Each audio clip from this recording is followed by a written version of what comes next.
And good morning. Thank you so much for joining us here on Unfiltered Vision News, bringing you the news unfiltered Monday through Friday, 7 to 9 a.m. Eastern. And I'm your host, Dr. Ashaki Noni Nichols. So, hey, everybody, how's it going? I know my voice is a little bit raspy. This morning was doing some singing over the weekend, so bear with me, as they say. But it's cool. I mean, I'm a baritone anyway. I should be talking in this register. So, anyway, I hope everybody had a safe weekend this weekend. And of course, we had gone over the No Kings protest on Friday, and a lot of the events happened Saturday in different parts of the country. And I'm going to play a video, and it's going to be a little bit long. I'm going to do my best not to interject or interrupt, but it is actually making a point about these different protests going on around the country. And at a point, and I think I addressed this last week, when does it stop becoming a protest and it becomes civil unrest, right? Because, in certain situations, people were just, out there chanting, doing their thing, and then they were gone. So that's what happened with me here in the city of McDonough. There was nothing torn up. Everything was fine. They came and they protested and they left. Now, that's my area of Georgia. Now in Atlanta, unfortunately, they had protesters that stayed after the designated time, and there were some arrests that were made. There were some fireworks that were set off. I don't think there was any damage done to any of the local businesses, but yes, there was some disruption. So there were two things going on, right? And a lot of times people say, well, those disruptors, you can't include them in the protest. Well, they're out there protesting the cause. So therefore they are included, even if they're disrupting. And so those are the things, like I said, what do you guys think? I mean, when does a protest become civil unrest? And with that, we're going to watch this video from Cash Jordan. Please let me know in the comments if things get stuck or kind of glitchy or anything like that, because I can't really see what you guys are seeing on the other end of this. And I just want to make sure you guys have a good experience. So here we go. Anti-ICE protesters clashed with police in lower Manhattan last night. They were taken into custody after breaching of barriers that were set up by the NYPD to keep them on the sidewalks and to prevent them from... So as the protests in LA get national media attention, activists here in New York are just getting started. And they're now flooding the streets of America's largest sanctuary city, overwhelming police on a nightly basis. However, the mayor of New York has said he will not tolerate violent activism or attacks on law enforcement, but to agitators here, that sounds more like a challenge than a threat. This was the chaos that erupted last night. 86 arrests. And federal agents overnight deploying tear gas into a crowd. The NYPD says it had the situation under control. Demonstrators were armed with signs, face coverings, and flags. Some were led away to NYPD buses in zip ties, while others were wrestled to the ground by cops dressed in riot gear. We are not afraid, and we will not be bullied, and you can't lock us all up. And on top of that, which is even more disgraceful and disgusting, top NYPD officials are playing golf with Donald Trump. At times, protesters were clashing with police, but during the day, those protests were mostly peaceful. Police called a level 3 mobilization at some point after 9 p.m. And the protests broke up after midnight, and we're told most of those protesters will be processed and released. And while last night's rally appeared to be larger than other recent protests, New York hasn't seen the same level of chaos as Los Angeles, at least not yet.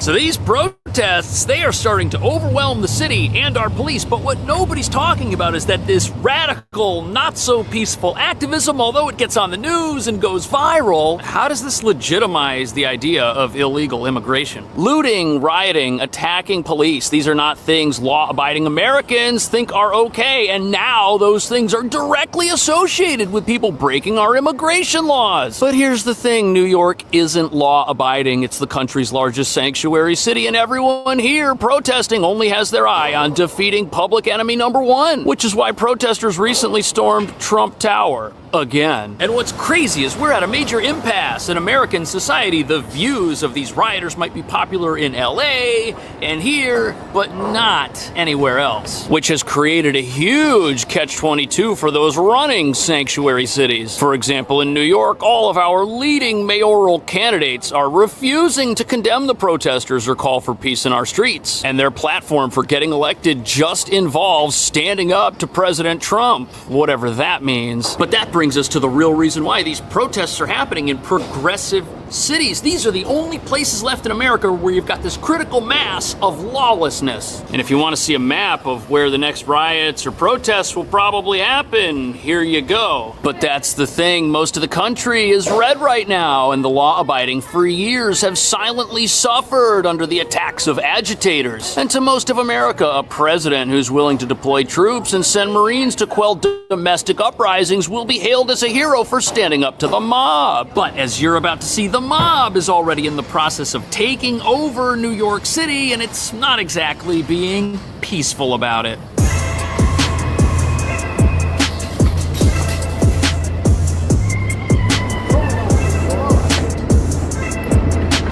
There's a lot of barriers out here, and that's because we're at ground zero for all of this recent protest activity, which is now happening on a regular basis here in New York. We're by the federal building where there's an ICE office and an immigration court, and this is the area violent activists immediately received proof they can do whatever they want here, because although police have arrested a massive number of people, most of those arrested just get tickets and then get released, which will surely stop them from coming back, right? Yeah, so that was the scene in Lower Manhattan last night when protesters clashed with police after jumping over metal barricades, and as I said, they interrupted traffic. Demonstrators were armed with signs, face coverings, and flags. Some were led away to NYPD buses in zip ties, while others were wrestled to the ground. And so let's get one thing straight. The people here that are doing this, they're watching what they see on the television, and their goal is to make the same thing happen here that's happening in Los Angeles. And it's worth mentioning that every violent protest always starts off as peaceful, because there's always a moment of peace when the agitators line themselves up before causing chaos. On top of that, New York, just like California, has a rather lax justice system. Most of the stuff that would get you thrown in jail, like robbery or assault, here doesn't. And this no consequences environment has emboldened protesters who think they can do pretty much whatever they want. And even though our police are out in force and made 86 arrests, 34 of those individuals were detained overnight, then released, and the other 52 were just given tickets for disorderly conduct. And even though New York's finest are among the best police in the entire country, this just gives the protesters their battling practice, interacting with police, getting arrested, which is only going to help them remain on the streets and out of the back of these police cars. But look at how this whole peaceful narrative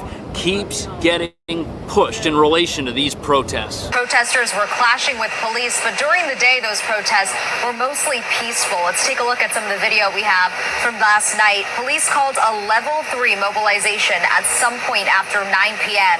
And the protests broke up after midnight, and we're told most of those protesters will be processed and released. Like you mentioned, we know approximately 8. So during the day, there was peace, but not at night, probably because criminals love the cover of darkness. But here's the other thing. If you spend all day listening to speech after speech of people who just rile you up, eventually it's going to be too much. There's only so much hate a person can endure and believe before they decide to act out on it in an attempt to save a world they think is collapsing. And these activists think that by attacking an ICE facility, they're somehow on the right side of history. And they think if they stay silent, America will morph into the Soviet Union, even though most of the protesters are associated with these socialist causes. But the fact of the matter is these protests cannot and will not stay peaceful because the people involved in them truly believe that by enforcing immigration law, the president of our country is going to destroy it somehow.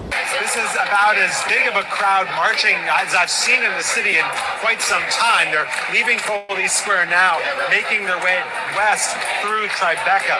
Police basically out of sight, allowing this constitutionally protected and peaceful march. Wow, isn't it wonderful? A massive group of people marching down the street, about to boil over. No police in sight. That'll teach them to behave themselves. Some of these folks are just waiting for the right moment to make their move. And what you're going to see happening is the same agitators getting arrested and released and arrested and released over and over again. And as that happens, they'll just bring more people to their cause because no consequence actually happens. Showing up at one of these things, damaging property or attacking the police won't result in anyone's loss of freedom because here these types of offenses have been decriminalized. None of this is actually wrong as far as our laws are concerned. I'm sorry, but tickets and fines do not keep radical agitators out of the back of police cars. But wait till you hear how local leaders here are just making everything worse. We are not afraid, and we will not be bullied, and you can't lock us all up. No hate, no hate, no fear, no fear. Immigrants are welcome here. Yeah, that is not a message of peace. Telling the people listening to you that there are more of us than there are of them and they can't put us all in jail and we're gonna fight. That's not a peaceful message. No, it's not. Because if people are peaceful, they won't need to go to jail. Literally 0 people are getting arrested for peacefully protesting. The people in jail are violent, dangerous, causing chaos. And we're looking at the makings of a movement that our local laws are powerless to stop. Because as we've been learning, even if the protesters get locked up, they'll get released and they can come back to the scene of the crime right here by the ICE building. But as you're about to see, unlike Los Angeles, where the mayor and the governor have taken the side of the protesters, here rabble-rousers have another enemy besides President Trump. The public advocate blasting Mayor Adams, calling him a Trump wannabe. Mayor Eric Adams is nowhere to be found in a city full of immigrants. And on top of that, which is even more disgraceful and disgusting, top NYPD officials are playing golf with Donald Trump while people are being arrested. So it's not just that the mayor of New York has said he's not going to tolerate lawless, aggressive protests. The entire NYPD is now on the bad side of these activists because 2 of their members would go and play golf with the president. Never mind, golf itself isn't a very progressive activity. Here they are, hanging out with the enemy and smiling about it. How terrible. But let's be real, it's not like these protesters were pro-law enforcement and didn't want to keep defunding the police before this happened. They're just looking for an excuse. And the problem is, even though we've got some of the best police in the whole country, they're gonna have a Los Angeles-style situation on their hands pretty soon if they don't already. Even though, as you're about to see, this situation may already be much bigger than anyone here understands. I'm a member. Oh, great. Okay. So basically, Morning.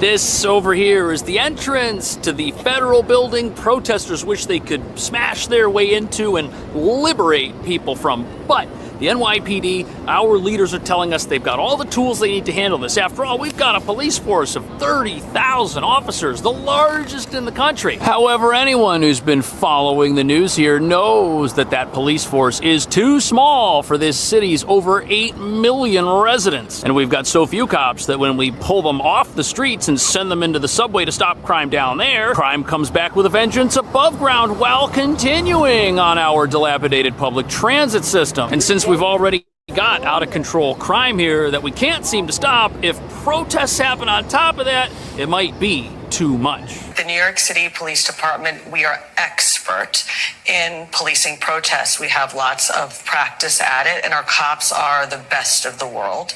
It is our responsibility to maintain safety and order on our streets, and we will not abdicate that responsibility. You gotta love how on the screen they're showing a massive number of people blocking roads and causing chaos. The same people who just a few hours from whenever that was shot would then go on to riot and attack officers. Now look, the NYPD, our officers, they are very well trained. Do they deal with radical activists all the time? Yes, absolutely, but that's not the point. The point is we don't have enough police to keep everybody safe at once, and if massive protests happen, any officers that show up to deal with those protests will have to come from somewhere else, which is exactly what happened last summer when the Tren de Aragua gang from Venezuela had their minions robbing people in Central Park. We sent all of our cops there to secure the place. And after we sent the cops into Central Park to secure it, look at this. Crime skyrocketed in all the areas around the park where there weren't any police, which means this is not about it. Okay, I'm pause it. You guys can definitely check out Cash Jordan on YouTube and this video regarding peaceful protests. I'm going to go towards, let me see, it was that. Yeah. And he just goes on to, further discuss and share, but I wanted to get to Mayor Cuomo in this part of the video. All support the protesters who they want to vote for them, except for our current mayor who probably won't be reelected. President Trump is going to do what suits President Trump. President Trump has already made a deal with this mayor that we know very well. The mayor is going to be cooperative with ICE. They are going to do things that are illegal and unconstitutional. So Ron Mamdani says he's going to be ready to deal with Trump if he gets elected mayor. What we deserve in this moment is a mayor who can look that authoritarianism in the eye and not see a reflection of himself. Yeah, I hate to say this. New York is a blue state. Whoever wins this Democrat primary for mayor, especially in this progressive city, they're going to be the next mayor. And none of these people have a platform that is anything other than resisting President Trump. That's what they're running on. How are these people going to get elected and then stand up to the protesters? They won't do that. They're going to be out there with the protesters. And former Governor Cuomo, who resigned, he says he's going to stand up to President Trump just like he did during 2020. He says he's going to do it again, and he can't wait to get back in the driver's seat. And sadly, whoever gets elected is going to have a mandate from the mob to stand up to the president, to resist ICE. And while they do it, their base is going to surround the wagons and tell them that they're on the right side of history. What do you think about that? Do these protesters have a legitimate grievance? Are these mayoral candidates right that people should stand up to the president of America that wants to enforce America's laws? Or is this sanctuary city just another place that is run by activists for activists? Let me know. Thank you so much for watching. Yeah. And so that last point he made makes a lot of sense, right? Is this now going to be with New York City in particular? Let's be isolated. Are the mayors running to be activists for activists? I found that fascinating that he said that because it makes a lot of sense, just in the sense of Karen Bass and Governor Newsom. They are activists. They are advocating for illegal immigration. They are, because they're not advocating for people to be assimilated and processed legally. They are okay with people being here illegally and upset, right, that Donald Trump wants to keep us safe by removing individuals from this country that should not be here. Okay. If you committed the crime of coming over the border illegally, yes, even if it was civil, it's still illegal. You are not processed here legally. You need to go back to your home country, period. It's real simple. It's not difficult, but the rhetoric that these, just again, New York, these mayoral candidates, they're calling, President Donald Trump an authoritarian. They're using the buzzwords fascism. It's like, okay, you're fomenting violence against the very police department that's going to have to work with you to make sure that other New Yorkers are safe.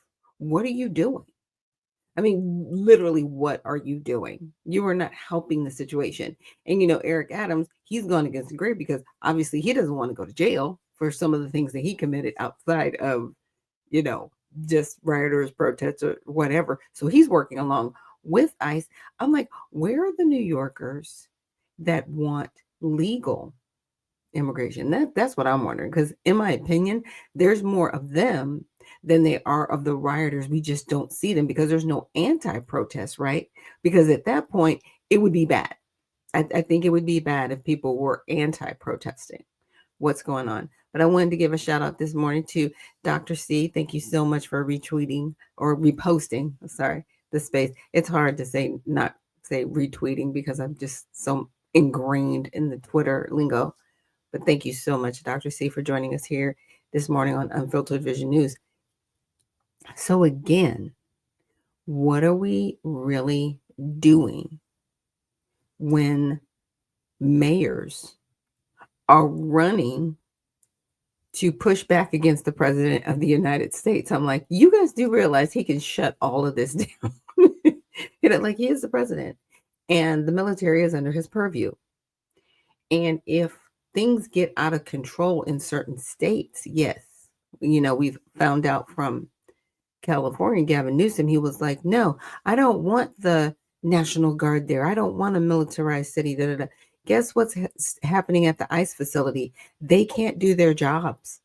They don't have police protection. They've got some small group of ICE police, maybe less than 50 of them, trying to ward off people that are criminals at this point. They're not protesters. They're criminals because they're throwing chairs. They're vandalizing the property. They are unruly. They are not protesting. Okay. They are violent criminals. How are they supposed to get their job done?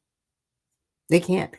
There's only so many police officers, and the police officers were trying to handle the other individuals on the other side of the, other streets from where the detention center is in Los Angeles to make sure that there was no more defacing of that part of the building for City Hall.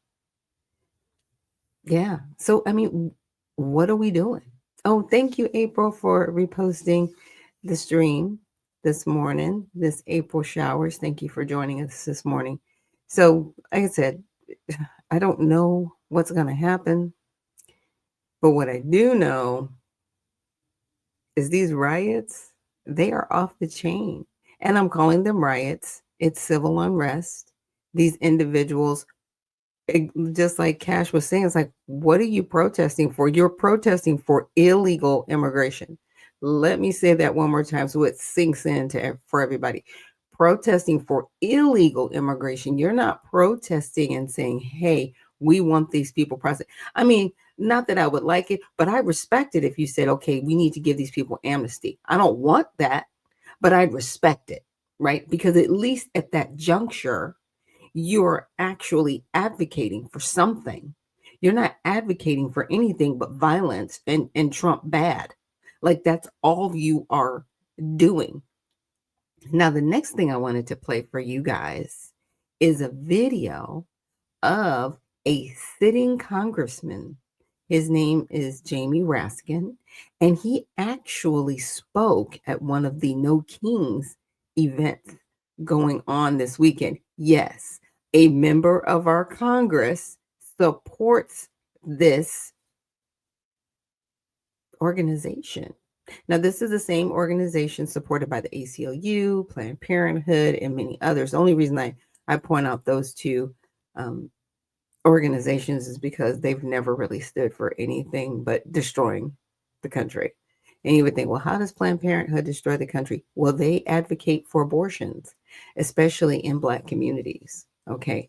Margaret Sanger, the founder, she definitely did not like Black people. She was an extreme racist, and she wanted to make sure that Planned Parenthoods were in our neighborhoods specifically. Okay. So Let me go ahead and play this video for you of Jamie Raskin speaking at the No Kings event.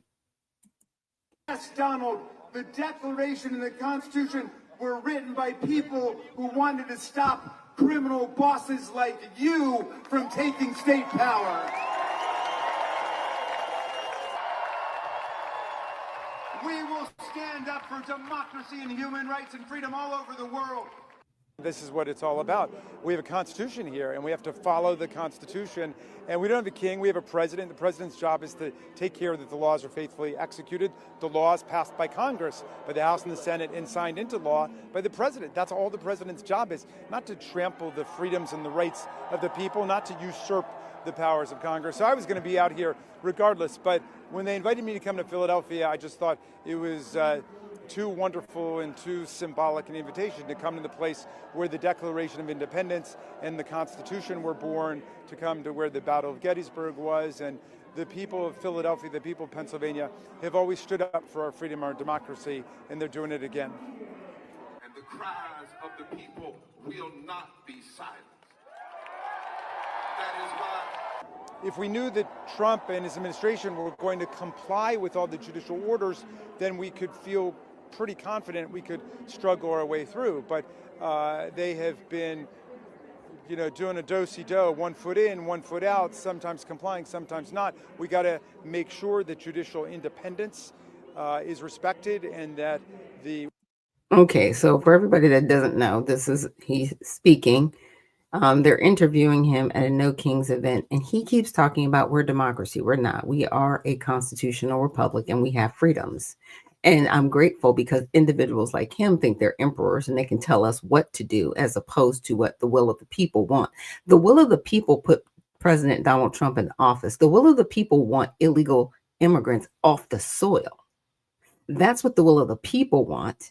But he's conflating it and saying he's not abiding by democracy. No, sir, he actually is following the Constitution. See, he brought up the 1798 Act, which made these gang members into terrorists, which is what they are, to get off the soil. You, sir, protect that. You want that. You're talking about him going to states like California and actually overriding the governor to put in the National Guard to protect people. And the minute they were gone, they were overrun. See, everything's okay in fun and games till somebody gets hurt. See, nobody's gotten really hurt yet. Now, I do know about the individuals that were unfortunately lost their lives over the weekend in Minnesota, but I'm not talking about that part yet. I'm talking about these unruly riots, but I'm going to remove Mr. Raskin, because if you guys don't know about him, he sat on the January 6th committee. So I'm going to share my screen here for a minute. And what's interesting about this, and you guys might be like, well, so what? There were other people on there too. There were. And so the chairperson, Benny Thompson, the majority committee members, Zoe Lofgren, Adam Schiff, Peter Aguilera, Stephanie Murphy, Jamie Raskin, Elaine Luria, okay, and then the minority committee members were Liz Cheney and Adam Kinzinger. Okay, so you've got all of these people on this committee, and I know you guys are saying, like, why is that important? Like, why should we care? This is why you should care. Because, see, here, before Biden left office, he gave all of those people a preemptive pardon. Yeah. All of them. It says the members of Congress who served on the Select Committee to investigate the January 6th attack on the United States Capitol, Select Committee, the staff of the Select Committee, as provided by House Resolution 503 under the 117th Congress, and the police officers from the D.C. Metropolitan Police Department or the U.S. Capitol Police who testified before the Select Committee. So all of these people got a preemptive pardon. Why? They were investigating a crime. Why would you give them a preemptive pardon? It says, and this is the reason why over here, for any offenses against the United States which they may have committed or taken part in arising from or in any manner related to the activities or subject matter of the Select Committee to investigate the January 6th attack on the U.S. Capitol. Why would they be involved in any crimes? You put all of these crimes on the rioters, remember? You put all of these crimes on the people that showed up, the white supremacists, remember? Why are they needing to be defended by this? See, I don't know if you guys knew this. See, a lot of people talked about it, but nobody's actually, in my opinion, and from what I know, share with me if I'm wrong, shared this. And you're like, well, why are you bringing this up now? I'm bringing this up now, importantly, because see, this man, Mr. Raskin, he's out there fomenting these crowds. And you're like, well, he can't be protected. You know, there's something else. Look, these people are getting protected for crimes that weren't even committed yet. Why did you think they keep juxtaposing these riots with January 6th? Because they keep saying, well, this kind of thing happened on January 6th. So, you know, not, oh, well, but, you know, those people were pardoned. Yeah, they were. They were given a pardon by the President of the United States. They absolutely were. And some of them did hit police officers. Some of them didn't. Some of them walked through velvet ropes. Some of them were actually escorted into the Capitol. And they didn't know any better not to go in. But the police ushered them in. They didn't stop them. They didn't deter them. But getting back to Mr. Raskin and all of the individuals that I read to you that were on the January 6th committee, they were given a preemptive pardon, which they're falling it under clemency. But what crimes would they have taken part in arising from or in any manner related to the activity subject of the Select Committee? What? You know what I'm saying? What offenses? And beyond that, some of the evidence actually got, I think, destroyed or something weird. Some of it's even missing. What? For any offenses against the United States? What did you do on the Select Committee that they would have to blanket pardon all of you? You did something. And see, it's stuff like this that needs to be investigated. And these people are still in office. They're still in their congressional seats, serving in their districts. These are House members. These aren't senators, House members. So, like I said, it makes me concerned that someone like Raskin is sitting in the office and he's fomenting violence. He's how should I say it? He's stirring the pot, some would like to say. He really, really is. But I wonder how responsible he's going to be held, right? Even though this blanket pardon doesn't seem like it would cover what he's doing now, I think they could stretch it because it says for any offenses against the United States. That right there, they might be able to use that if he were to get into any conflicts, even though it's specifically related to the committee. They could still say, well, these events going on were like January 6th. I'm just saying, I'm stretching it because that's what they do. They stretch the truth, and it's sad. So with that, we're going to take a quick break. And when we come back, because I went over all of that good stuff, there's a few other, there's another video I wanted to show you guys in relation to the riots that happened.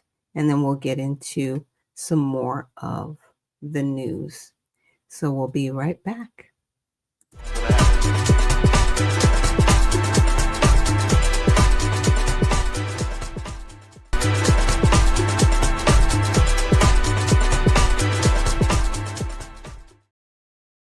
And we are back from our break. Thank you so much for joining us here on Unfiltered Vision News, bringing you the news unfiltered, 7 to 9 a.m. Eastern.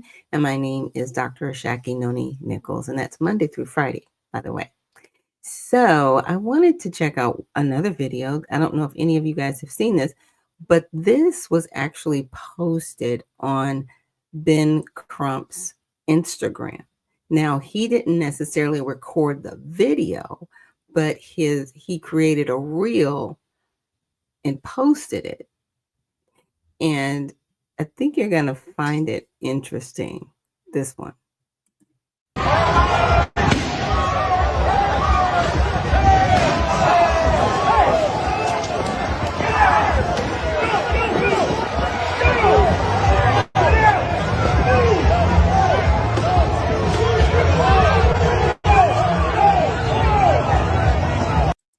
Now, this is Los Angeles. Yes, they do have horses in Los Angeles where they're literally corralling people like cattle. But if you notice, the verbiage says attacking us for walking, shame. Okay. Well, most of the people that were out there were Hispanic, right? I saw a few Asian people. I saw a tiny sprinkle of Black people and white people. Okay. And so when you say attacking us, who's the us? Because the last time I checked, the us, we're not out there protesting. Like I said, there's a teeny sprinkle of people that look like me out there on the street. What are you talking about, Benjamin Crump? And where have you been with these women, these Black women that were actually murdered by illegals here? Who are you protecting, sir? Oh, yeah, I'm calling you out on social media. This is trash. This is trash. You are an ambulance chaser, especially when it's a Black-white issue, especially when the victims are Black and the oppressor and the victimizer is white. But if the victimizer is somebody who's here illegally, should not be on the soil, you're protecting that person? You're not protecting us, Black Americans? Whose side are you on? And yeah, y'all need to check out his Instagram page because there's a lot of stuff on there that's very anti-Black, in my opinion. But again, he didn't record the video. He just reposted it, and the reel is on his page.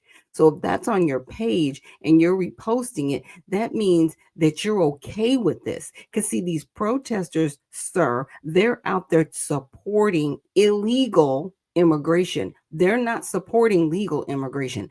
I didn't see any legal immigrants out there caping for this. There aren't any.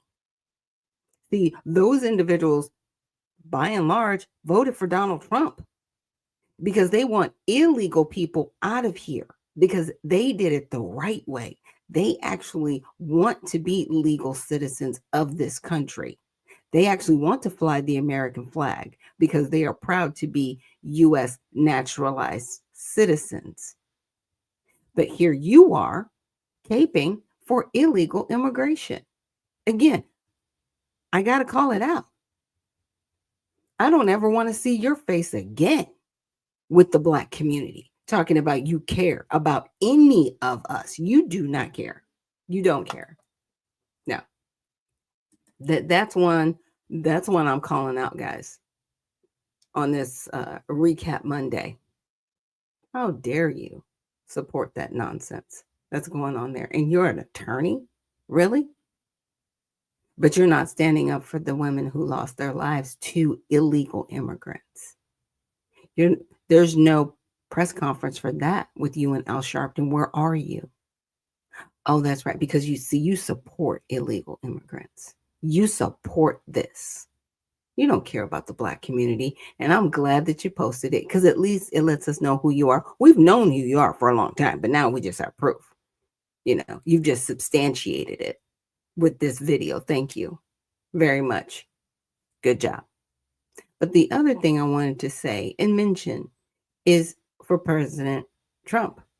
I did a little bit of research and I just, now that we can kind of go to the internet and ask questions, right?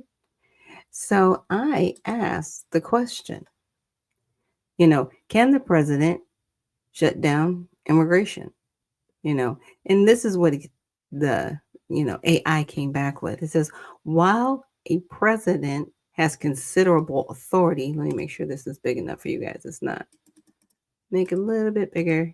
175. Okay. While a president has considerable authority to restrict or suspend the entry of non-citizens into the United States through executive action, they cannot unilaterally shut down immigration completely. And so that's what I'm saying. I know he can't do that, but what he can do is say our borders are literally closed physically and administratively. So on the administrative part, meaning we're not taking anybody else into the country. We're not processing anybody else for naturalization status because that's what they're trying to get is to become naturalized citizens of this country. Shut it down. Shut it all down. No HB1 visas, no more chain migration, no green cards, no vacation visas. We are shut. We are closed. Okay, the store's closed. We're closed. And you need to shut it down for 10 years because that gives people who've already applied for naturalization to go through the process to become completely naturalized. And it also gives us enough time to get these people who are illegal off of the soil. President Trump, if you are listening, you need to shut this down. We've already done this in our nation's history. You need to shut this down. It says executive orders in immigration law. Presidents have used executive orders to implement various immigration policies, such as the travel ban on nationals from certain countries, and he's done that. And the Supreme Court upheld as within the scope of presidential authority. They also have the authority to suspend the entry of certain non-citizens deemed detrimental to the interests of the United States under federal law. We have the 1798 Act. He made Trinidad Algra and some other gang members terrorists. He's doing his job. So when Jamie Raskin says he's overreaching and he's doing his job, sir. And we already know you support illegal immigration because you're at this event and you're a sitting congressman. Like these are the people we have to vote out. As Unc likes to say, we got to get these people out the paint. But President Trump, you have to shut the border down. You don't have a choice right now because these riots are going to continue. They're going to escalate and they're only going to get more violence. Shut this down because after that, there's no more conversations from anybody. None. You're not going to be able to say, oh my gosh, I can't believe. Yep. And we're going to kick everybody out. That doesn't belong here.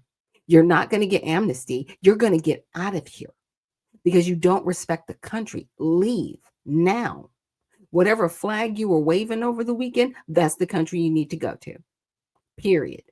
You're not nomads. You have a country to go to that you're under the jurisdiction under. You need to leave. That's the only way this gets fixed because then Congress will be forced to do their job, which is to make sure the American people are safe. These mayors, these governors of these sanctuary states and cities will do their job to keep Americans safe. Shut the border down administratively. You have every right to do it. Let's go. Constraints and limitations. However, a full border closure would violate federal laws that grant individuals the right to seek asylum. No. We're not doing that. I don't care what this says. We're not doing that either. Yeah, I'm overriding AI, everybody, just so you know. The executive branch's power to restrict entry on a broad scale remains untested, and courts have shown disagreement on the extent of the president's authority in this context. Furthermore, any executive action preventing U.S. citizens or lawful permanent residents from re-entering the country could face constitutional challenges. So, he wouldn't keep those types of people out. We're just talking about the people that are illegal. We know they're here illegally and they need to leave. Again, President Trump, you, sir, need to administratively shut it down. Call for a national emergency and you shut this down, because this is only going to get worse. It's not going to get better. And they don't want it to get better. They want martial law. Maxine Waters kept saying, yeah, Trump just wants martial law. No, you want martial law, because martial law will take the weapons out of every American's hands. Yeah, that part. See, people keep thinking like, oh yeah, no, but all the criminals, they're going to keep their guns. Trust me. The militia, they're definitely going to keep their guns. Like that, they're just going to be like, whatever, come get me if you can. Right? We do not want martial law. We do not want that. That is a solution to a problem that's worse than the problem it's trying to solve. We do not want that.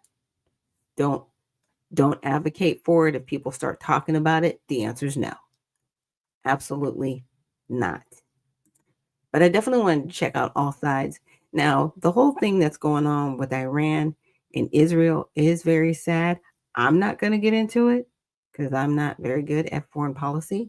In my opinion, this is coming back to the governments over Iran and the governments over Israel. They are being unreasonable with one another. This should have been shut down in a month. And it's going on, 2 years now that they're still in conflict, and the conflict goes back and forth. It keeps getting worse. You got Netanyahu dragging us into this. It's like, stop dragging us into this. We are supportive as the United States with Israel, but we need to stop getting dragged into their conflict. It is your conflict. It is not ours, sir, Mr. Netanyahu. Stop calling us in like this big brother. That's like, okay, you're going to bully me. I'm going to bring my big brother to the United States. No, stop that. Fix your stuff. Fix your stuff. Okay? And leave us out of it. And stop trying to draw us into it. It's not that we don't respect you. And it's not that we don't want you to not have any protections, but stop dragging us into your argument. Okay? This is your thing. It's not our thing. Deal with your stuff. Okay. And there's another one. Okay, I'll read this one.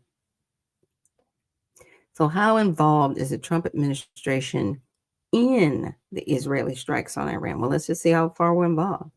Since Israel began bombing Iran on Friday, President Trump has offered different statements regarding the United States' level of involvement in the strikes.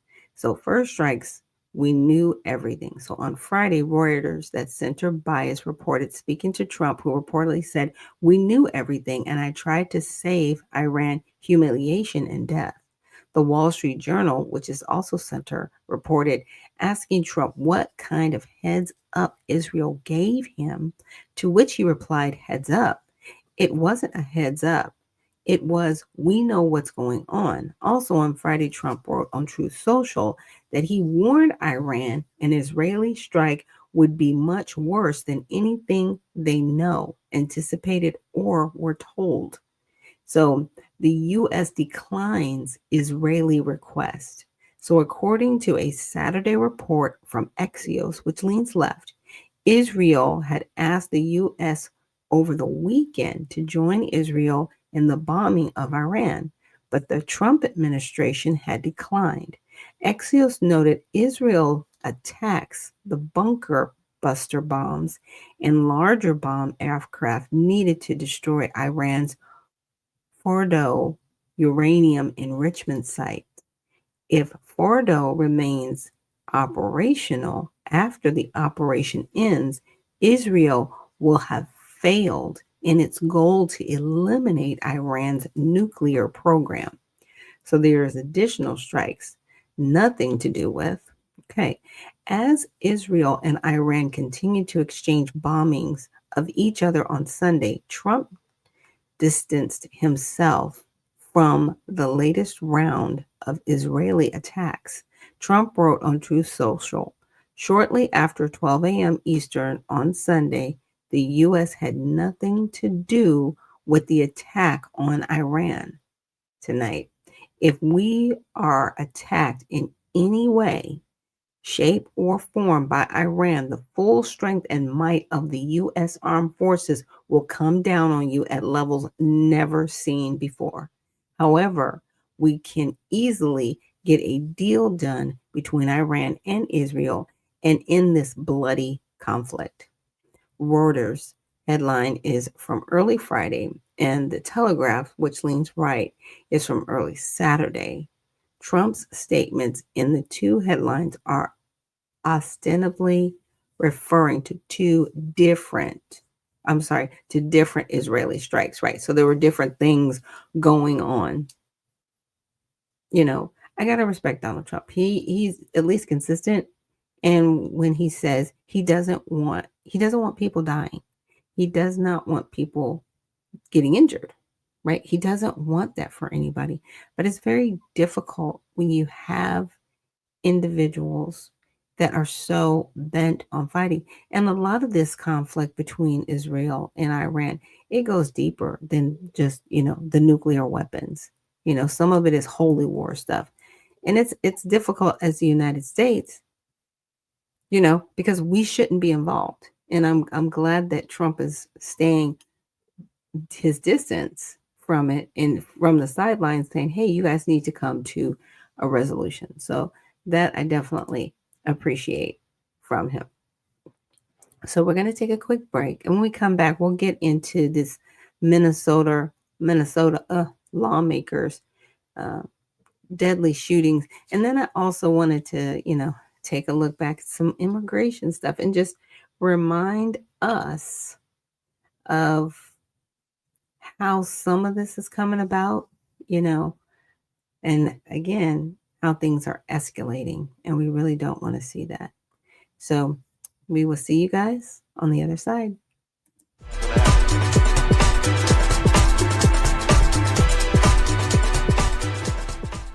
At All Sides, we give bias ratings for hundreds of media outlets. By freeing people from filter bubbles and providing different perspectives, we can all be better equipped to understand the world and each other. So how do we do it?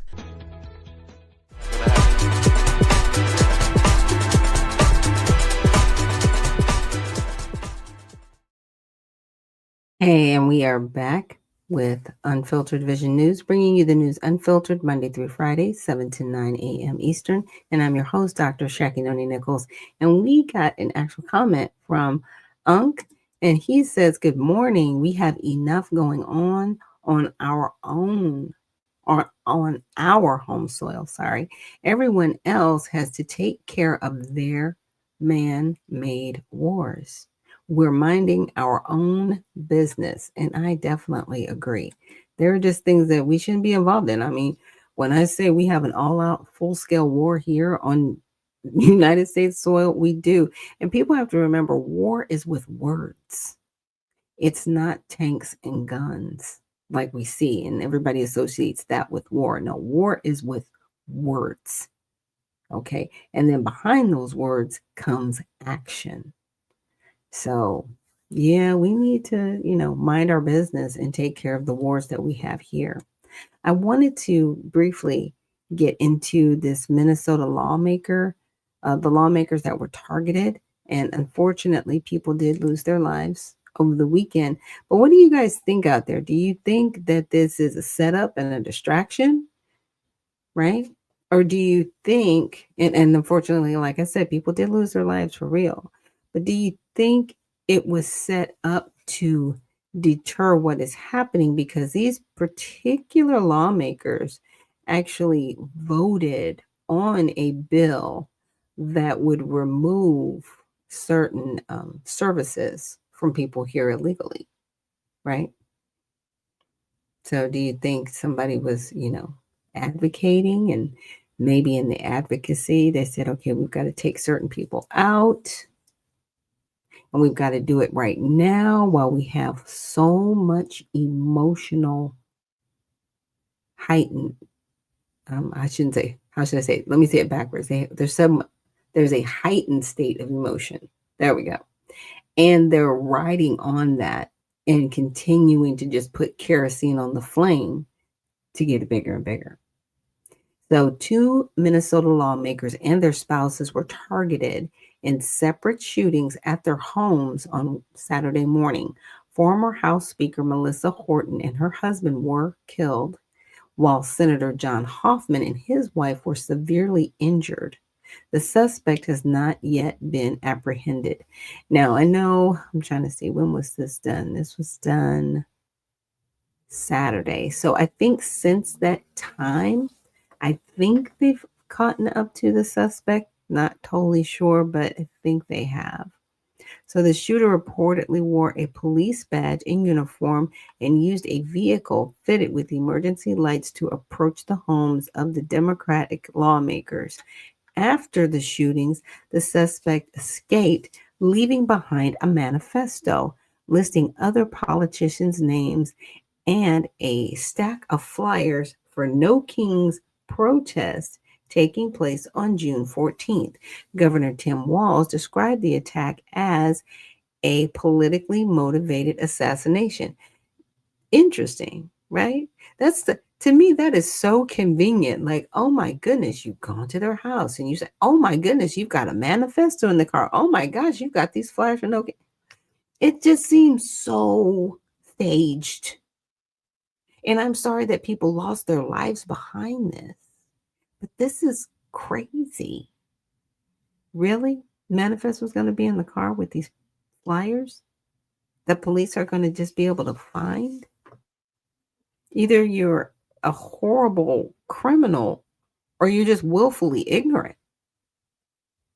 I mean, neither one saves you, but really? It doesn't make sense. It does not make sense. It says both lawmakers were members of the Minnesota Democratic former Labor Party.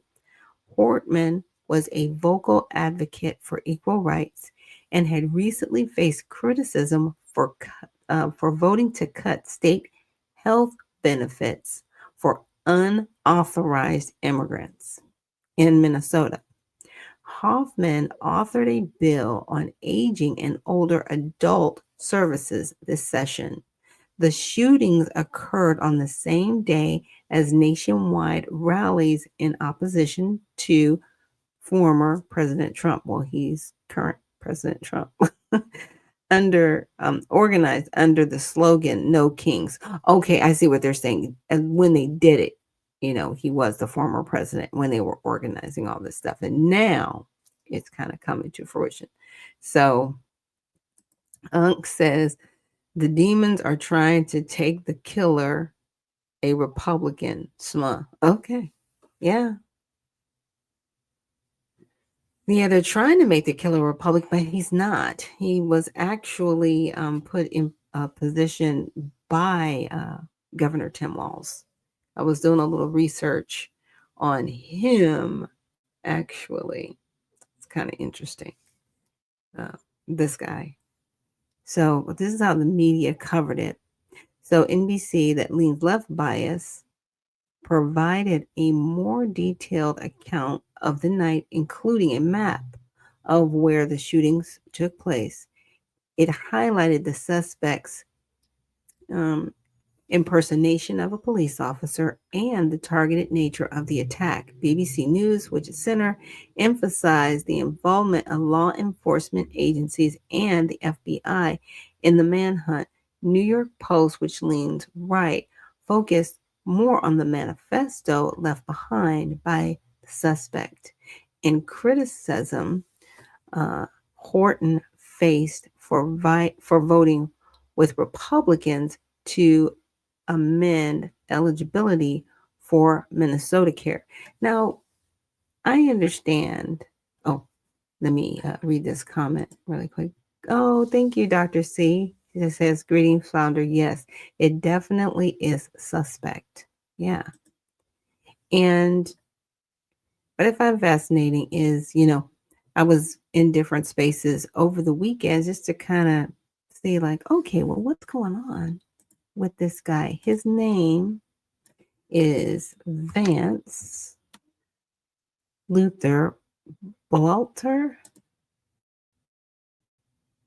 And as you can see, they're asking like who he is, and they actually have caught up with him, which is good. So here's some photos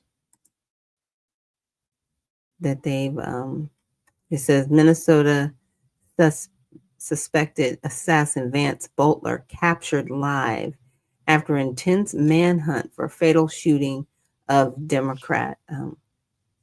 Yeah. So, as you can see, some of the photos flashing across the screen. Okay. But this is something a lot of people didn't know.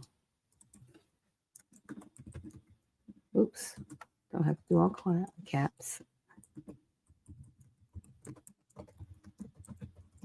With Tim Walz.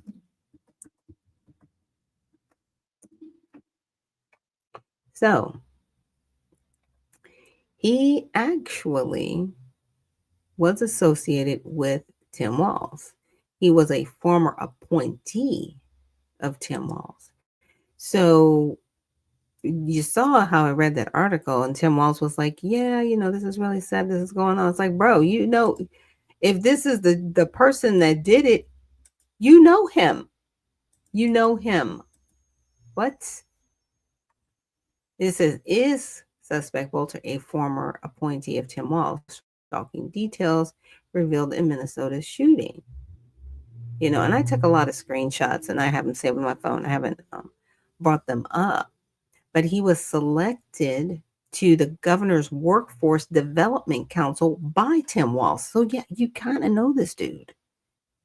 And we have to use the words allegedly because everybody's, entitled to their due process. So allegedly, the person that has taken the lives of these individuals for policy, which is crazy. So now we're violent, right? Now we're upset, and we're going to take somebody's life. We're going to take somebody's life for doing their job. They are allowed to not agree with everything the Democrats want.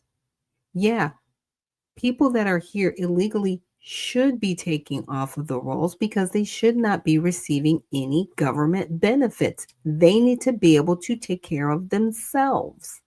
But I wanted to bring this out to, for you guys. So when you hear all this different chatter and, Tim Walz is trying to distance himself, no, he was selected by Tim Walz to be on the governor's workforce development council.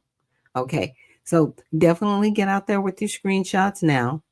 The Wayback Machine may or may not be of value to us in this instance with this gentleman. But, I'm definitely praying for the families who lost their family members, because whether it gets to those points again, right? Whether you agree or disagree with the party that somebody is in, they are still human beings. They still have families. And we do need to have some compassion, right? Because they should not have lost their lives for doing their job. They should not have been threatened, because what kind of precedent does that now set? And that's the bigger question. What type of precedent is this setting where individuals doing their job at the state level, at the local level, at the federal level,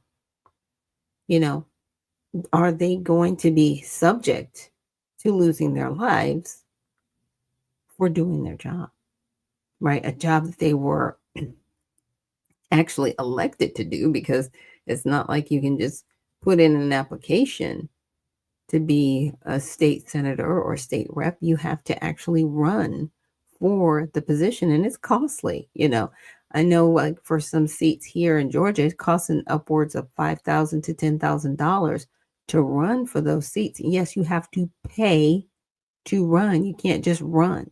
It costs a lot of money to run for a state position. But again, should somebody, feel like their life's going to be threatened? So interesting. So this Maryland man pled guilty in 500. Wow. Okay. There was a bribery with U.S. aid. Okay. I got to check this out, y'all. Yeah, we got to check out this one. So I'm switching gears just a little bit. And again, my prayers go out to the families of those who lost their lives over the weekend in Minnesota. So 3 Maryland men have pleaded guilty to their roles in a decade-long bribery scheme involving the U.S. Agency for International Development and more than $550 million in federal contracts. Okay. Say what you want to about Doge. Get as mad as you want to. What? $550 million? Those are our tax dollars, guys. Our tax dollars. And they pled guilty, and it had been decade long. This is crazy. I'm glad they found it, but what? The guilty parties are a federal contracting officer, a federal contracting officer at USAID, and 3 businessmen. So they had somebody on the inside. Remember when everybody was mad? They're like, oh my gosh, you can't take USAID away, because it's not gone. Now it's down to about 300 employees that report up to the State Department, which they didn't before. And so there was no transparency in what they were actually doing, which is why they probably got away with what they were doing. I'm just glad they got caught. So they admitted to taking part in an elaborate scheme where the officer, Roderick Watson, we'll just name in the street. Okay, we can look him up. My goodness. Received bribes to direct 14 prime federal contracts to 2 consulting firms, Aprio and Vistant. The bribes, valued in excess of $1 million, were concealed through shell companies, fake invoices, and fraudulent payroll sheets. The scheme involved the use of a subcontractor as a middleman to hide some of those bribes. The 3 businessmen each pled guilty to conspiracy to commit bribery of a public official. So I remember people were saying, yeah, some people, they got to be paid off. And this is just weird that certain people get these contracts and some people don't. And I know I'll bring up Stacey Abrams as an example, right? Now, they were like, how did she get a $2 billion grant, right? How did she get approved for that? And one of the companies that is apparently a part of this only had as much as $100 deposit and no record of doing any kind of business. It's stuff like that. That's the stuff that looks like fraud. Now, I know that her situation is being investigated, so I'll say allegedly. That's what we know that's going on. But will we know about something like that with her? Will a paper trail lead back to something like this for her? Where if somebody else actually had the businesses that had been working and making money and doing all these things and had been established for longer, but they were overlooked, is it a situation where they were like, no, you need to give it over here, not over there? Just saying, allegedly. So the scheme dates back to 2013 when Watson, using his position at USAID, agreed to steer contracts to one of the firms in exchange for bribes. The scheme shifted in 2018 when Watson began awarding contracts to the other firm, also in exchange for bribes. The Trump administration had previously targeted USAID for alleged waste, widespread fraud, and abuse. So this is how the media covered it. The Baltimore Sun, which is center bias, provided a concise report on the guilty pleas without extensive details about the scheme.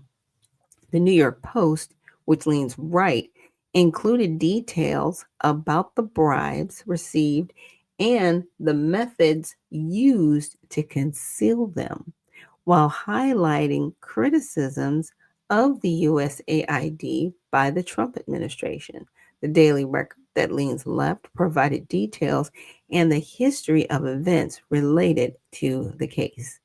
So, yeah, dirty pool going on inside USAID. But, they were doing a whole bunch of stuff. You know what I'm saying? And what bribes were maybe associated with, the millions of dollars that were going out for like the Sesame Street project and all these other things. You're like, that's ridiculous. They are. But were they used as bribery tools at the same time, right? Because I always wonder, I'm like, well, who's coming up with these activities, right? These contracts that they're doing? Somebody has to put the contract in place and request it, right? And then an NGO will come behind and get awarded to execute it. So who were these people trying to pay off? Now, in this instance, we know that they were given contracts and we know who they were bribing. But in those other instances, who was getting those bribes? Because they look like bribes on their face. They don't even look like legitimate contracts because they're not doing anything. But I'm glad that they found it. It lets me know that Doge wasn't crazy. And Unc says, unfortunately for taxpayers, America is a huge plantation of illegitimate funding for crooks. You're not wrong. Yeah, the corporations they run. Oh, I'm sorry, that was Dr. C. I'm sorry. I got so used to seeing responses by Unc. So no, this is from Dr. C. Yeah. And you're not wrong. It's a huge plantation of illegitimate crooks. And they use us, right? They use us, the American people. They pull on our heartstrings and say, oh, we need it for this, we need it for that. If for all the money that's been wasted, we could have probably solved homelessness and poverty at least 5 times over. And I'm being gracious, probably 10 times, but at least 5. At least 5. Like, there should not be a homeless person on the street of America. There should not be a poor person in America, right? Because what you could have done with that money was to make sure that they were educated, right? Because predominantly most thievery dwells with people who are uneducated, and they're really not able to just work in a field to make money. Now, they may have all types of skills, but they're just in the wrong direction, right? Just like drug dealers, for example. People might think this crazy, but they are like major CEOs running companies. They've got people that they delegate to. They keep their supply, so they have their supply chain. They've got their the person that's bringing it to them, their supplier. Like, they are a whole corporation, but the product is bad, right?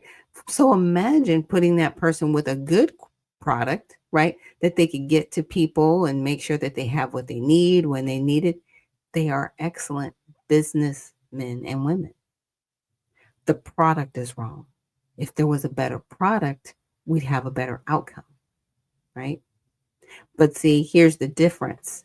See, with the, regular job, I should say, that you can get in corporate America, you're making, upwards, close to 6 figures, but it takes a while to get there, right? Where when you're involved in the criminal realm, it's fast money and it's cash money, right? That's not necessarily traceable unless there's another investigation going on behind that. But some people want the quick, fast money, the easy fix, as opposed to, doing the regular job and having it come in that route. And that's the mindset that we've got to get out of here in the United States. There are things that we can do to make money well, Like these farmers, they're crying because it's like, oh, the illegal people aren't here to pick this. And you need to hire some of these teenagers to come and glean the fields and do that. Those are things that were, summer job for people I knew. They would get the corn. I know they have larger machines now, but they would like literally go through and, harvest the corn. And they were paid at that time. And this was like, I guess, early 80s. They were making, over $100 a day doing that. Where are those jobs? Oh, they do exist. But see, you're going to have to pay people. Now, teenagers, you can pay them a little bit less because they're teenagers, but they can still get the work done. Older people, you might have to pay them a little bit more because they're older. But yet, let's use the subsidies appropriately if we're going to use them at all. I would rather subsidize a farmer who's going to hire American citizens, right? So that money helps pay the wages to those workers. It helps pay for health care for those workers, as opposed to, oh, well, we don't work in the fields and we don't do. Yes, we do. Americans do. And Americans are not lazy. We are hardworking people. We just need the opportunity. That's all I'm saying. So I also wanted to look at this before I take a break. Thank you guys so much for joining me here this morning. I really so do appreciate like the comments that come in. You guys reposting. We got 96 people viewing the live right now. I really, really do appreciate all of you guys out there watching and listening. And if there's anything that you want me to cover or something that I may, need to work on, the video might not be right. Trust me. If anybody's been here with me from the beginning, we're doing really good right now. Like there were sometimes I was sounding like I was underwater. My camera fell out of place. It got crazy up in here, but baby steps. And I want to make sure that each live I do is helpful for you guys, helpful for the information that you take in every day. So DHS ends parole program for 500,000 migrants. Okay, we are on our way, y'all. We are on our way. So the U.S. Department of Homeland Security has ordered 500,000 immigrants from Cuba, Haiti, Nicaragua, and Venezuela who were temporarily protected under the humanitarian parole program to leave the country immediately. Look, they got to go, y'all. They're giving them the boot. The boot. Like, you don't have to go home, but you got to get up out of here. You got to go. You got to go. It says the order affects individuals who are allowed to stay in the U.S. for 2 years under the program initiated by former President Joe Biden. DHS has not specified the exact number of people to be affected, as some of these unauthorized immigrants have acquired legal status under other visa programs. The Biden administration had stated that these immigrants were screened and vetted, but the Trump administration disagreed. So for context, the humanitarian parole program dates back to the Cold War and was extended by Biden due to conditions in the 4 countries. Trump overturned Biden's parole order with an executive order in January, which was upheld by the Supreme Court in May. It faces challenges in lower courts. DHS has promised travel assistance and a $1,000 exit bonus to those who voluntarily leave the country. So this is how the media covered it. So CBS, which leans left bias, framed the story around work authorizations, nothing that the program was part of the Biden administration's efforts to address mass migration from countries experiencing humanitarian crises. The Epoch Times, which leans right, highlighted criticism of the Biden administration's vetting process and concerns around national security, reiterating that the program was meant to be temporary. It included background on the Supreme Court's decision to allow Trump to suspend the program.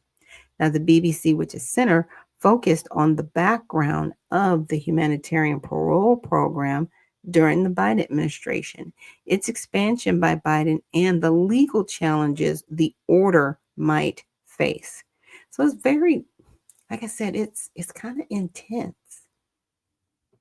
because they are going to get pushback, and the lower courts have shown that they want to, I don't want to say muddy the waters, but they want to conflate things and tell people, oh no, you've got rights, you've got this, you've got that, and they actually don't.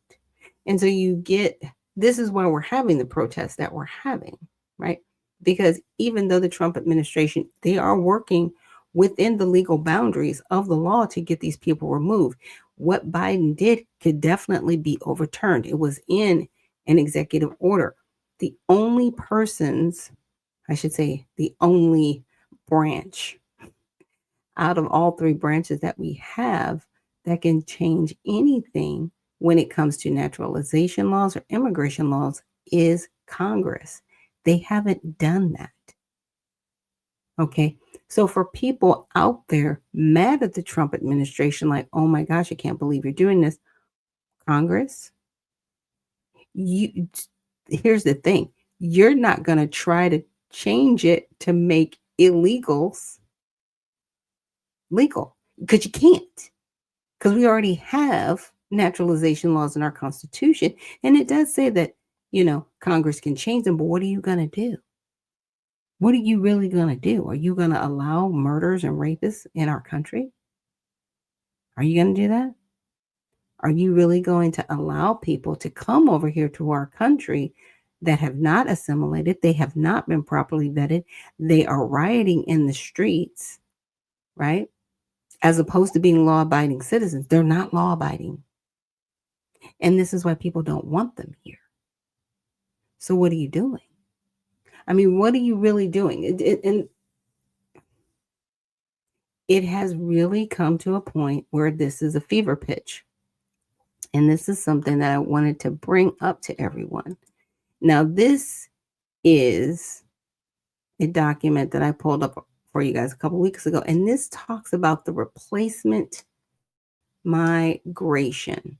Okay, if anybody remembered me going over that. And so I wanted to come back to these countries. Now, these are the countries where they want other countries to come into, right? They want people to come into France from places like the Middle East and Germany and Italy and Japan and Korea and the Russian Federation, the United Kingdom, United States of America, Europe, and the European Union.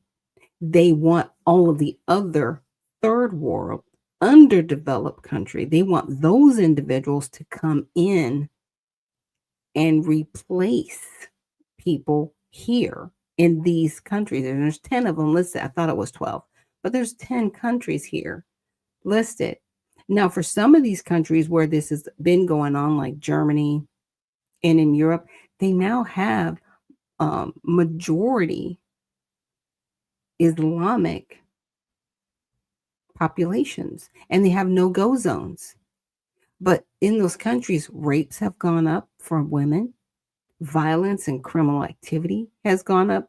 So are these people really helpful? Because to me, they're detrimental. And I'm glad that we have a travel ban on certain countries here in the United States, as we should, because that's one of the ways we protect our citizens here. But these riots that have been going on, this civil unrest, I'm telling you, they're really trying to force martial law.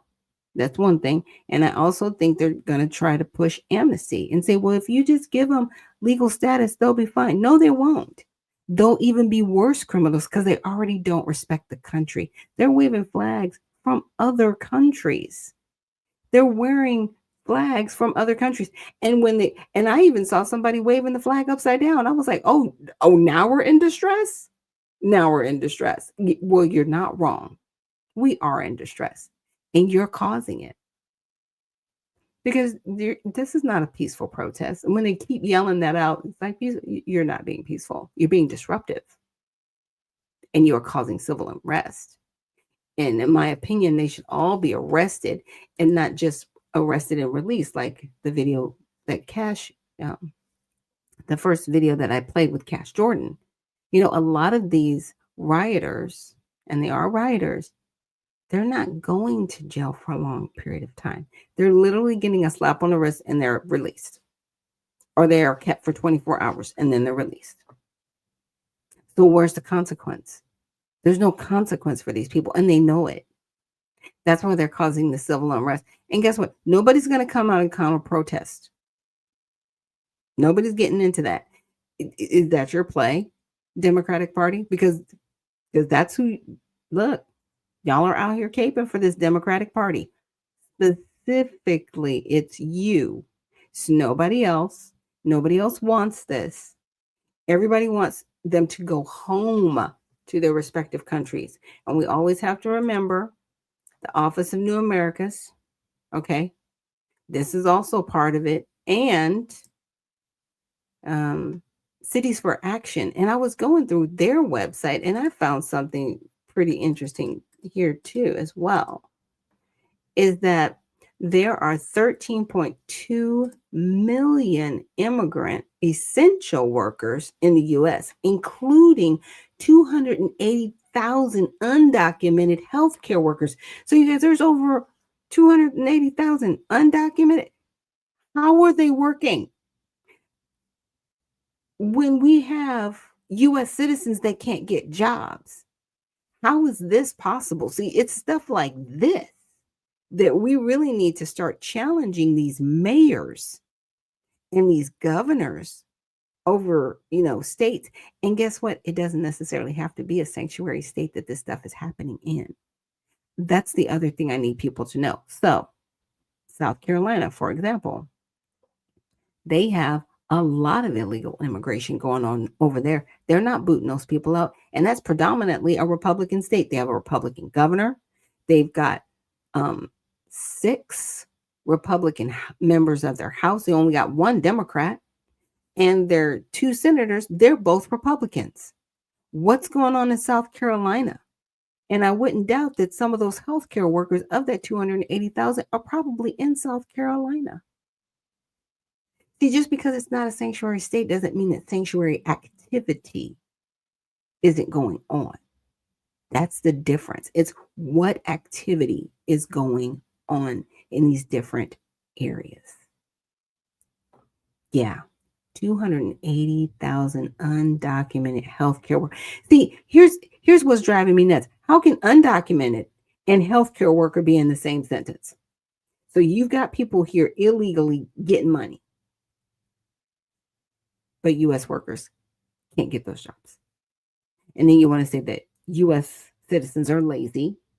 They don't want to work, but you're giving these other people an opportunity that shouldn't even be on the soil. This is the criminal stuff that we've got to find out. We need to find out, if somebody wants to do some research and find out where the 280,000 are, where they exist. That'd be cool to see, what's really going on. So we're going to take a quick break.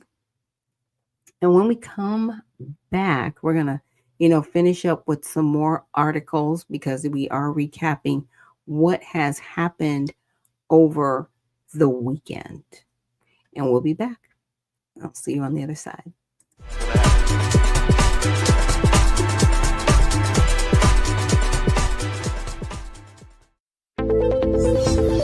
The browsers of today are broken. They've been overtaken by a barrage of sneaky and annoying ads, trackers that follow your habits, and cookies that build profiles, and all sorts of other internet clutter that's taking precedence over the content that you want to see. In fact, these useless bytes can take up to a whopping 50% of page load times, with a third of it anxiously trying to learn more about you. To make matters worse, some ad blockers are even letting ads through when large advertisers pay them. But do you really want a leaky ad blocker? It's because of these very reasons that we developed Brave, a new browser that kicks internet crud to the curb and makes it faster, safer, and better to surf the web than your current browser. With Brave, everything you need is built right in. We integrated technology that automatically blocks trackers, annoying ads, and shields everything that can cramp your style and destruct your privacy. With it, you can expect increased speeds nearly 2 times faster on laptops and up to 4 times faster on mobile. And unlike any other browser, Brave allows you to support your favorite publishers with automatic micropayments, so it's a win-win for you and your favorite sites. To top it all off, Brave is open source, because we truly believe it's our web and we need to fix it together. So ask yourself this question: do you want a web browser made for the internet of today? If so, try Brave. It's faster, safer, and ad-free.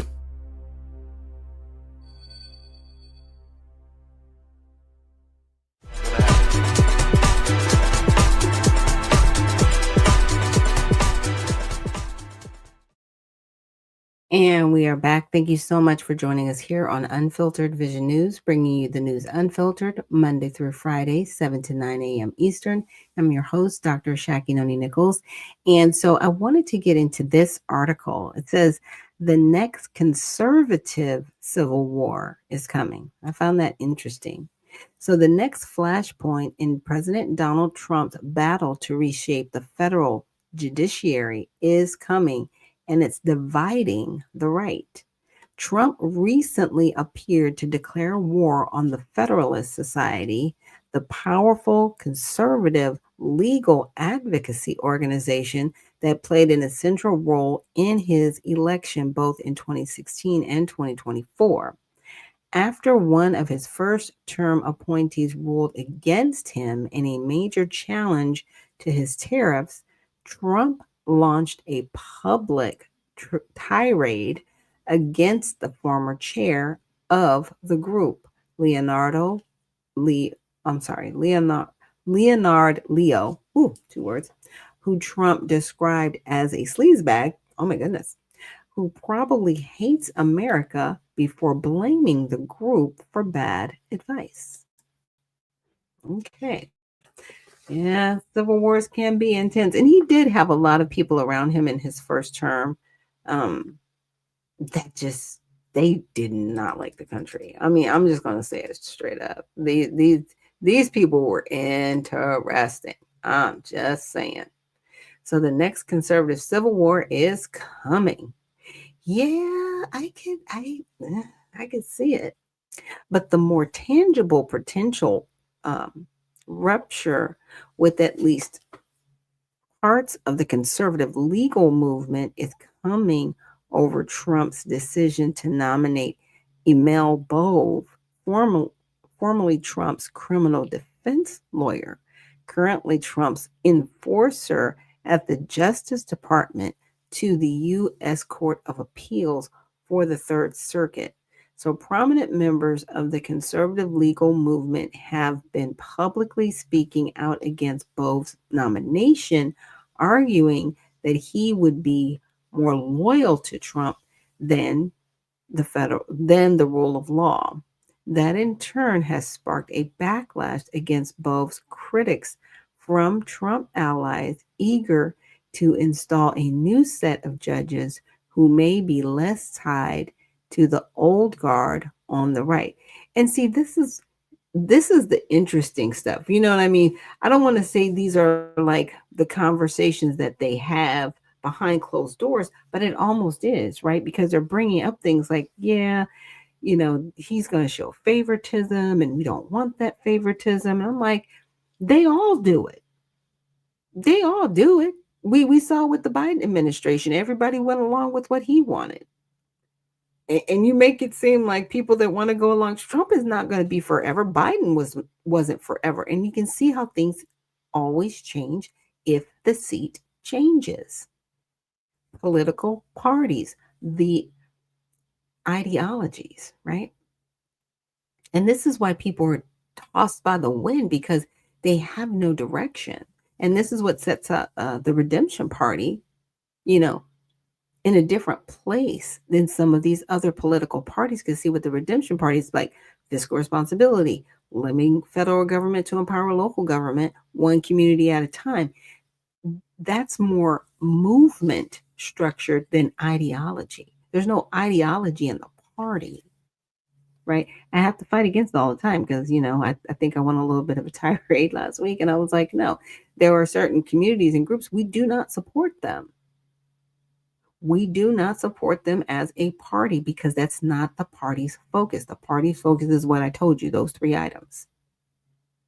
Now, if your issue falls under one of those 3 items, then okay. But if they don't, then they don't. But with the Republican and Democratic Party, it's all about ideology. And some of that ideology comes from top down or bottom up. Mostly it's been top down on both sides.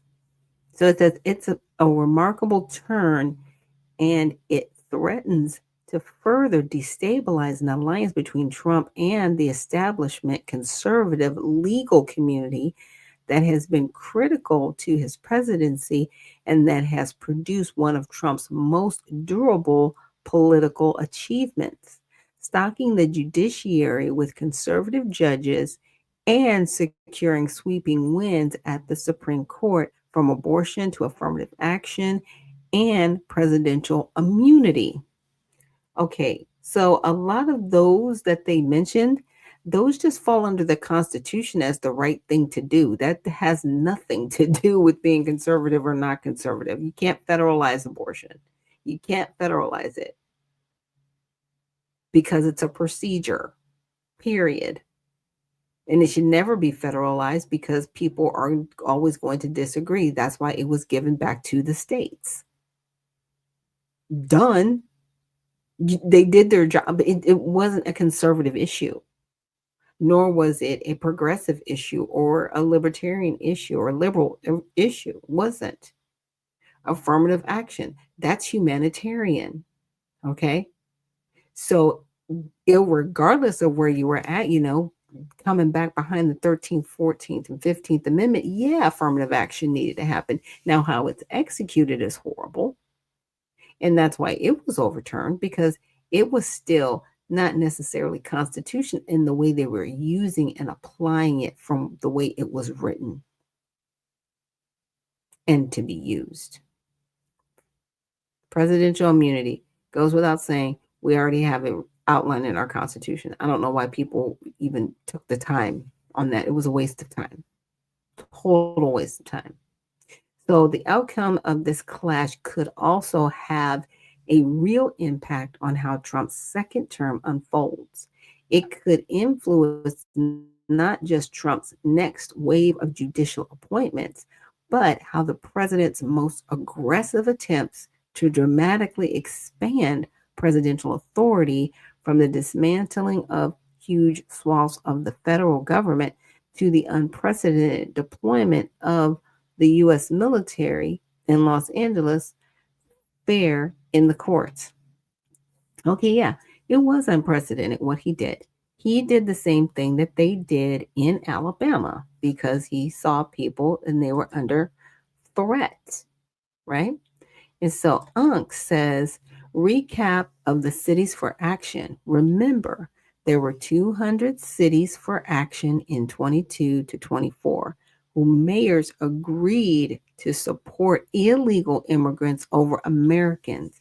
And now we see the No King map shows that number has grown to over 1,800 cities of mayors and city officials who have vowed to destroy America and Americans. You're so correct, Duncan. Thank you so much for bringing that up. And that was the Cities for Action, and that is here. Yeah. And they do correlate to the No Kings movement, right? It's like, that's crazy that they went from 200 to over 1,800, and they support illegal immigration. They don't support legal immigration. And here's the thing, we at this time, like I said before, the border just needs to be closed and shut down administratively. I know that they've done better with policing the border, I should say, and deterring people from physically coming over. But this needs to be an administrative close of our border. And he has every right to claim it an emergency. You got to throw that word emergency in there. And shut down our borders for the sake of safety and national security for the citizens of this country. And shut it down. Nobody else gets processed here. All HB1 visas are shut down. If you got one, great. You cannot apply. Companies, you can't use it anymore to hire anybody anymore. You've got to hire American citizens, period. American company, American citizens. And that's what we're doing. And that's what needs to happen administratively, President Trump. Shut it down. You have every right to do it. Call for an emergency. Say that we are under siege from this invasion that has happened on our soil, and we need to shut our borders down, period, for at least the next 10 years. Just present it. I don't think anybody would disagree with you. I know there'll be a whole bunch of people mad and calling you a fascist and all this other stuff, but this is also what Unc was referring to in his post that he had, where it says the No King map shows that the number has grown to over 1,800. And this is the map that he's talking about. So they're still, and guys, check this out. They're still going. They're still going to be doing something tonight. It says, what's next in the fight? On June 14th, we told our government and communities, no kings, join us Monday night after the big day for a brief call for everyone across the movement who attended a No Kings event. We'll talk about what we accomplished and what's next in the fight. So they're not giving this up. They're still planning probably more events of civil unrest. And here's Ezra. This is the gentleman that is the co-founder of No Kings. I don't know how well this will play. Let's try it. Okay.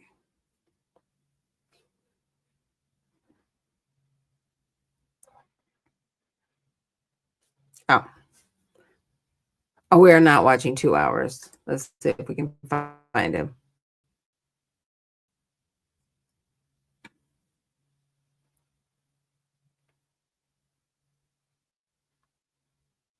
Okay, so this is the ACLU.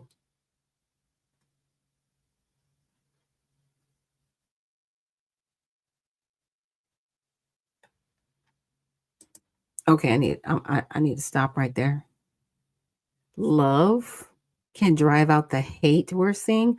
Okay, first of all, sir, you support criminal activity. How is that love? It's stuff like this that needs to stop. I'm glad I stopped right here. So they've got a black man as the executive director of the ACLU, which I called the other week a criminal organization, because they were actually showing people how to evade ICE, but also, having call-in numbers of how to raid ICE. Okay? Yeah, this guy. And you're talking about love? Sir, stop. Stop. It's stuff like this that's crazy.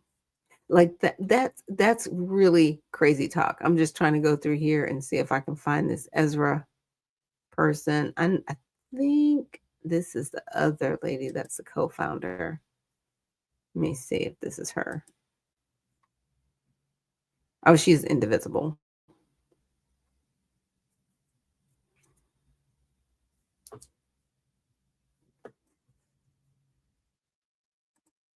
Okay, that's a lie. There's no money for illegals. Okay, there's money for Americans that have paid into this system. Again, they don't tell the whole truth. These wild. But these people are allowing themselves to be used to support criminal behaviors and activity. It's crazy.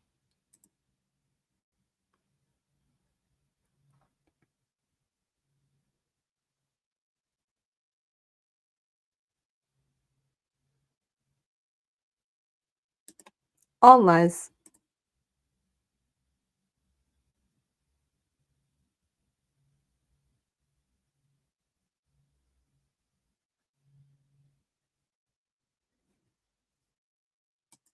Or when a organization like yours wants a government grant. Yeah, let's talk about that.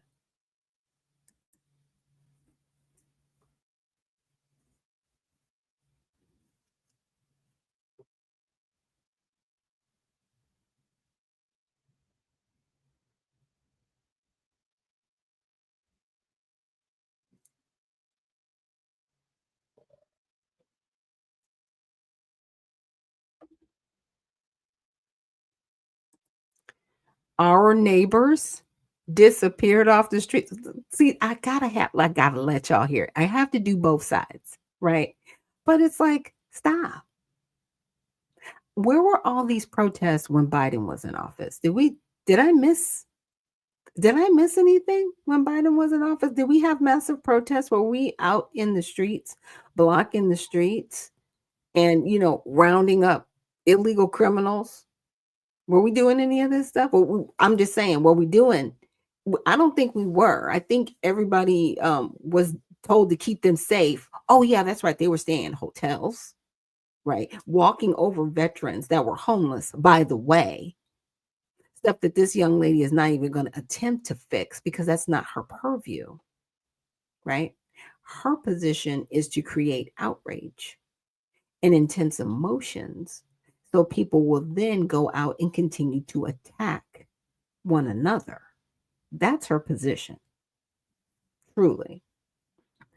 And let's see, Unk says all those organizations that used to have FBA running them now have been invaded and taken over by melanated immigrants and Jews. Yeah, yeah. Because I'm looking at them, I'm like, we shouldn't be there representing criminal activity. And if we are, it's like, sir, you need to stop that. Stop. This is all criminal activity being supported, and it's so sad.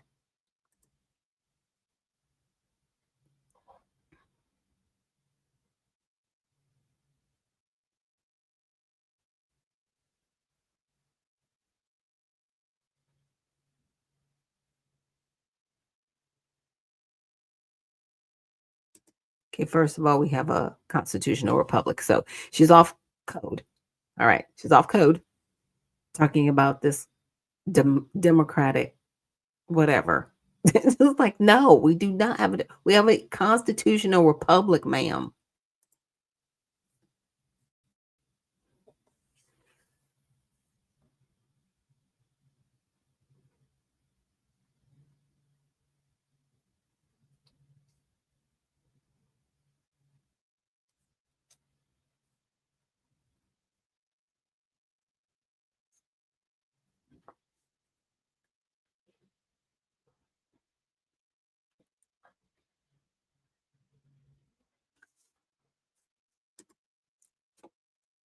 Find that fascinating because this man, Mr. Fetterman, they fought to get him in office. He's wearing hoodies and all kind of stuff. So when he was your lapdog, and I'm gonna say it like it is. When he was your lapdog, you were okay with it. But when he spoke up and said, there's some things that just aren't right, and he's not slamming Democrats or even Republicans. He's just making plain statements. He's like, some of these things don't seem right that we're doing by our country, and we need to do better. So now he's an enemy because he spoke up. He's an enemy because he spoke up. See, like the gaslighting is crazy. We'll play a little bit more and then we got to go because my blood pressure.